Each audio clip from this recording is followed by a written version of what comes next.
What's going on, guys? Casey Flair here, and I'm feeling pretty restless from all this college work, so let's make our way down to Sarasota.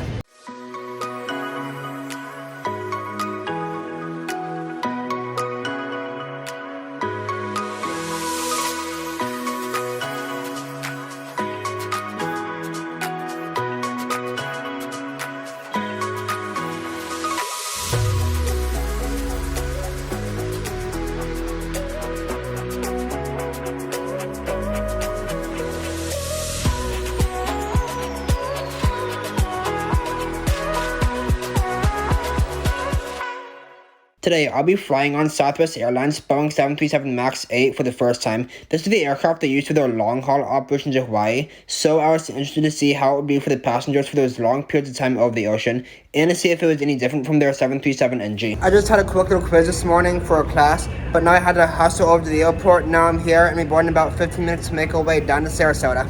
This is my first time departing from this part of the terminal. There's a rocking chair area for resting between flights, the international gate which you clear customs, and where the brand new Lufthansa flight uses, as well as a tunnel leading to more gates, which I'll be departing out of today. Pretty amazing how big Southwest presence is here in the Midwest.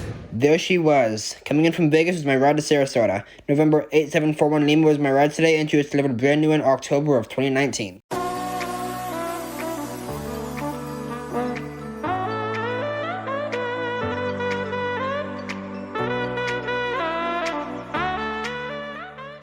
I got to the airport a little on the late side, so it wasn't long at all until we lined up and started boarding. I was in position A48. In case you don't know how Southwest boarding works, they assign you to a boarding position in either an A group, B group, or C group.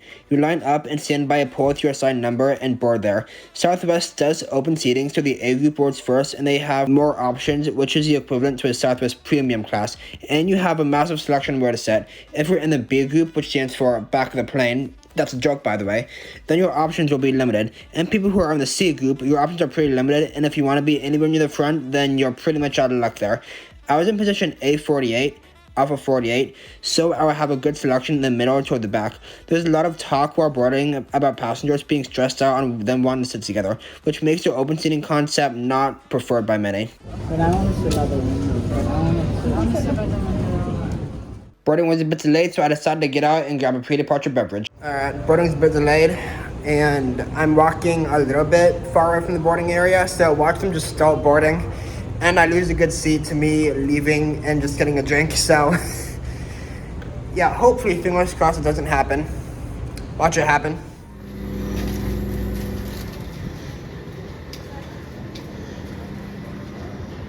How's it going? When I got back, I saw a fire truck and a police cruiser outside the plane. Boarding has already been delayed a half hour, and seeing that in a police cruiser isn't usually a good sign. But as soon as they were leaving, the next thing I knew, I was in the jet bridge making my way on the plane to seat 8A. Got it. Hello. United Max, check. American Max, check. Alaska Max, check. Southwest Max time.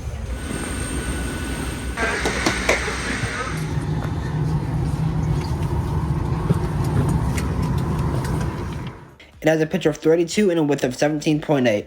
I was pretty curious to see what my view would be of the MAX 8 LEAP 1B engine, so I opened up my window a shade to see what I would be looking at for the next 2 hours. How full we are, we're booked at 97.69999% full. So grab that first available seat, welcome aboard. So far, there really isn't much difference between the seats on the MAX and the NG, but before I could even finish this voiceover script, the C boarding group has finished boarding and we are pushing off. Continuation of Southwest 838, now Sarasota. 1 hour, 59 minutes airborne at 37,000 feet. Should be a good ride for us. Just make sure if you see the seatbelt sign on your main seat, your seatbelt's fastened. Sarasota right now, rainy conditions, 72 degrees. Settle and make yourselves comfortable. Thanks so much for joining us here. Southwest Airlines. Well aboard. The crew are ready, and so are we. We taxied out and made our way to runway 29. If you're traveling with children, anyone needing your attention STEM, we do have 3 lavatories on board the aircraft today. We have 2 in the back and 1 in the front. No time, guys, can you stand, wait for Milan or congregate for the forward lavatory at any stage of flight. This is for security reasons. If it is occupied, you will see a red X illuminated above aisle 1. We do ask that you remain at your seat. Allow this area to be completely cleared before you proceed forward, or you may use the 2 lavatories in the back where there are no restrictions. That's it for the do's and don'ts. Your flight attendants, we're here for your comfort, but more importantly, guys, we're here for your safety. Please report any unwelcome behavior to us. We thank you for your attention. Sit back, relax, enjoy your 1 hour, 58-minute flight into Sarasota. If there's anything else that we can do to make this flight more enjoyable, please do not hesitate to ask. Thanks again for choosing Spirit Southwest Airlines. Happy holidays to everyone and welcome aboard.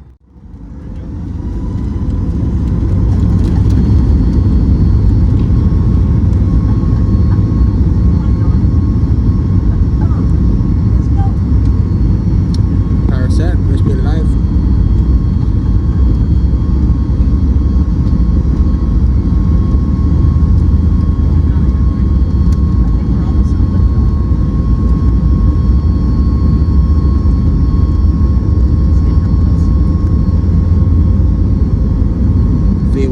VR, V2.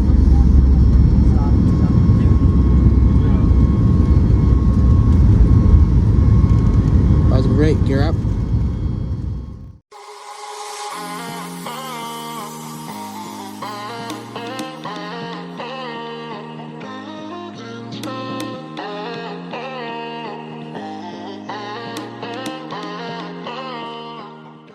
And that is us off on our way to Sarasota. We made our climb up to 35,000 feet, and as we passed 10,000 feet, the in-flight Wi-Fi was available. Like most airlines, I don't know of any that don't do it this way, but you can connect through the Wi-Fi tab in the settings menu. You tap the Southwest Wi-Fi network, and you get directed to a Safari webpage where you can track the flight from there. Once you enter, there's a selection of free movies.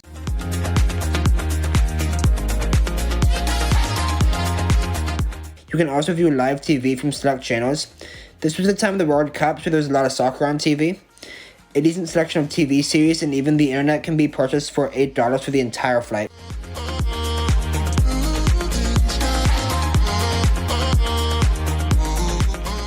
On the side menu, you can view things such as the flight tracker in more detail, connection info for your destination airport so you can plan ahead, and an in-flight drink menu. You can also get a seat back menu with the drinks and a tutorial on how to connect to the in-flight internet. And speaking of drinks, one of our flight attendants was coming through taking orders. Diet Coke, no ice. I got my drink in a respectable amount of time. There's also the good old Southwest snack mix, but that was it in terms of edibles.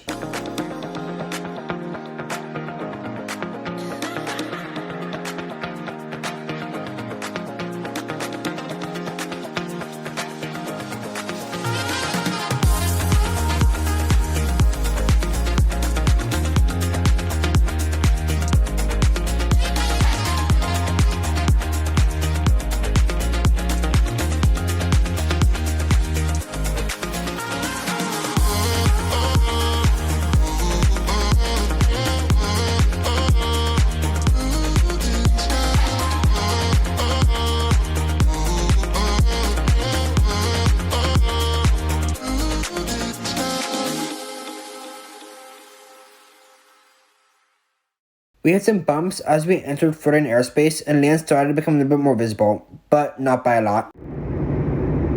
As we started down to Sarasota, it was just time to rate my flight using my totally original rating system, the Raleigh rating. This felt good to be back on a more run-of-the-mill airline after being stranded on Cape Air last week. The link is in the upper right if you want to see me suffer through that. I haven't done a formal review on Southwest on the channel, so here we go. The service on this flight gets a 10 out of 10. They did everything right. After the delay, they did an amazing job of getting us started as soon as possible. From all the times I've flown Southwest off camera, they've had a great track record of being able to do that. Once we were airborne, they did normal services, they did multiple trash runs, and I generally just had a hard time finding really anything to penalize them for. It would have been nice to have the entire can when they did the drink service instead of just the cup, but that's why I get something on the ground beforehand. The Wi-Fi was not applicable. My phone was on the lower half of the battery during the flight, so I didn't want to use $8 and my battery on it. From my experience with the Southwest, it's worked like a charm though. The cleanliness was a 10 out of 10. It was a very beautiful cabin on a nice 3-year-old plane.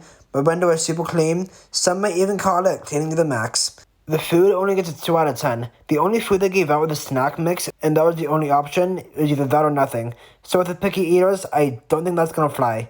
The entertainment gets a 10 out of 10. We ended up flying through some clouds a little bit after we leveled off, and after that we were over clouds for a majority of the flight, so it would have been nice to see some landscape as we got closer to the west coast of Florida. However, we did get to see some as we were on a final descent, which was really nice because I haven't been to Florida since I was on the American 777 back in May of 2021.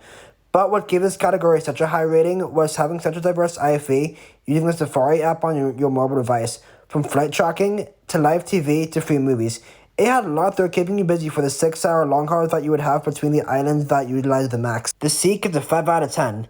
It was a standard economy seat, like was what to expect. However, if you're going to have such a diverse IFE using a web browser, then a seatback power is absolutely mandatory. I know Southwest is starting to add seatback power on the MAX, but this one didn't have any.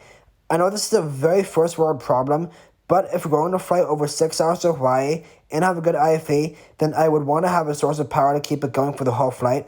You have a lot to choose from, and I wouldn't want my iPad to die halfway through one of these good choices on my 7-hour trip to Kauai, which for this plane was the day before. So the overall Raleigh rating for this flight is going to be a 7.4 out of 10.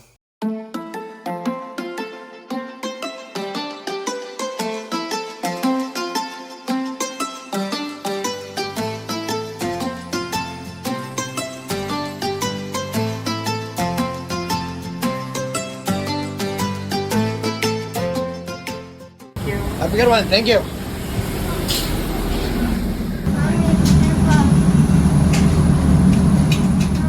And that is us down in Sarasota. I didn't visit the front deck at the end of that flight just because I just did not feel like asking. Straight up, just didn't feel like asking. So as a punishment, we're going to be flying on Allegiant next time back to St. Louis. So with that said, I look forward to seeing you guys next time. Thanks for watching, and bye for now.